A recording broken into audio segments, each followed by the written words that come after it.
for those of you who don't know, I've sort of relocated. I'm no longer living in Nashville. I've moved to a small town which has a lot of family connection for me. Pulaski, Tennessee, which is almost straight south of here, almost Alabama. There's a little school there where I'm now teaching, and my dad was there. My dad went to school there. I went to school there, and then later he was on the board of directors. And it was funny, you know, we warred for a long time about the Capote because I love that piece. I've loved doing it, and I love those words, and I was afraid that I was getting a little bit over it and a little tired of it.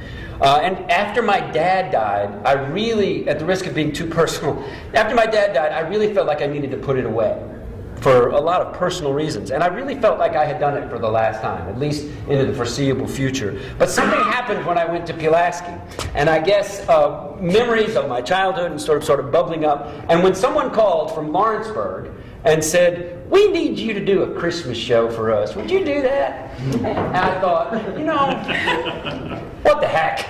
It's Lawrenceburg. And I had kind of missed the piece. Not that there's anything wrong with Lawrenceburg. But I live in Pulaski.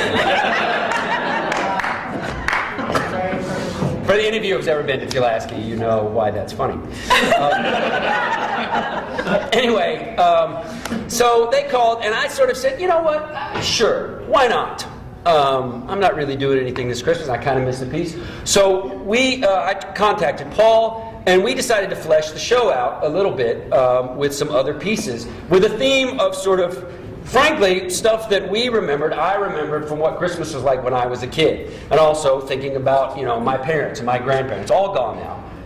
And so the Capote piece came up. We pulled a couple of pieces from a show that we had done, Mockingbird, for years and years, called the Southern Christmas Sampler. A couple of pieces from that. But really we fleshed out the remainder of the show with a lot more music. Because as you guys know, Paul is a terrific instrumentalist, composer, producer, arranger, and he has some great arrangements, and arrangements of some other traditional Christmas songs that we wanted to do.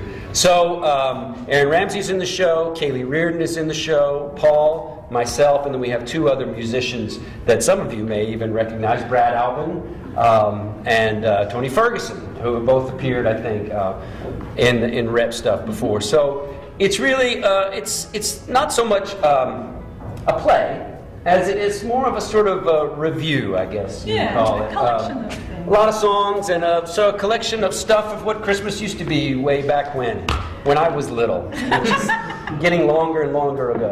Yeah, well, so Truman Capote is still before your time, though. He is a little before my time, but he's not before my grandmother's time. Yeah. And a lot of people have asked me where Sook's voice comes from, and it's my grandmother. That's how she talked. Well, if you haven't seen it, you have to come and see their show. Thank you guys so much for coming and bringing it to the